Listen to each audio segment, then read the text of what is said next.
இப்போ ரீசண்டாக வந்து லீவ் வருது, எக்ஸாம் 2 நாளில் முடிய போதோன்னமா மாடியிலேருந்து கீழே விழுந்துட்டா. யாரு? என் பொண்ணு. எப்படி தெரியல, தடுமாறி கீழே வீழ்ந்துட்டாலாம். என்ன வயசு இப்போ? 13 வயசு முடியுது மேடம். இன்னைக்கு பிறந்த நாள் என் பொண்ணுது. அப்படியா? பின்னாடி எலும்பு வந்து நுரிஞ்சிருக்கு சொன்னாங்க. அந்த ஒரு வார்த்தை இதுக்கு சொல்லவே இல்லை. ஃபோன் போட்டு ஒரு ஹெச்சமா இருந்துகிட்டு ஒரு பொண்ணை பத்தி ஒரு அம்மா கிட்ட எதுவுமே சொல்லலைன்னா எவ்வளவு கோவம் வரும்னு சொல்லுங்க. நாளைக்கு ஏதாவது ஆகி ஏதாவது கொன்னுட்டு அவங்க ஒரே வார்த்தை சொல்றாங்க, நல்லதா இருந்தாலும் கெட்டதா இருந்தாலும் நாங்க கூப்பிட மாட்டோம்னு சொல்றாங்க. அப்படிப்பட்டவங்க கிட்ட எப்படி மேடம் நான் விடுறது அந்த பொண்ணை? இப்போ குழந்தை எப்படி இருக்கா?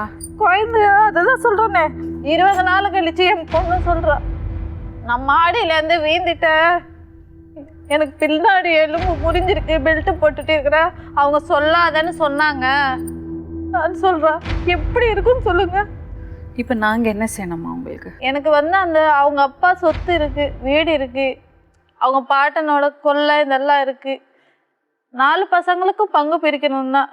இந்த பொண்ணு அந்த வீட்டு வாரிசு தானே, அந்த பொண்ணு கொடுக்கறது கொடுத்தா நாங்கள் வந்து இது வரைக்கும் கல்யாணம் ஆகி 7 வருஷம் ஆயிடுச்சு. ஒரு நாள் போய் பணம் வேணும் நகை வேணும்னு நான் கேட்டது கிடையாது. என் பாட்டிக்கு நான் இருக்கிறேன், என் பொண்ணு அங்கே சந்தோஷமா இருக்கணும்னுட்டு என் நகை எல்லாத்தையும் விட்டுட்டு வந்து இது வரைக்கும் நான் என் நகை என்ன பண்ணீங்க ஏது பண்ணீங்கன்னு. இப்போதான் ரீசெண்டாக 1 வருஷத்துக்கு முன்னாடி வயசுக்கு வந்தா. என் நகை அந்த பொண்ணுக்கு போட்டு கூட அழகு பார்த்தது கிடையாது.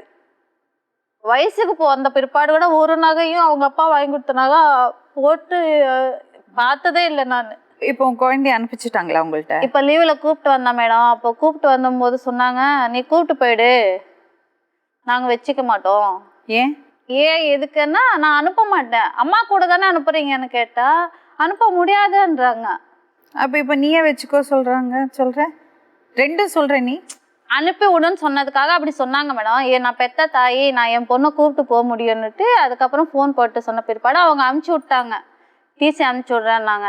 சரி டிசி அனுப்பிச்சி விடுங்க, நான் படிக்க வச்சுக்கிறேன்னு சொன்னேன். அவ்வளோதான் மேடம். அப்போ போய் நீ கூட்டிட்டு போகணும்னு சொன்னதுக்காக அப்படி சொல்கிறாங்களா? ஆமா, நான் லீவில் 1 மாசத்துக்கு வச்சுக்குவேன்ல, அப்படி அனுப்ப மாட்டேன், நீ கூட்டிட்டு போனா அப்படியே கூட்டிட்டு கூப்பிட்டு போயிடு.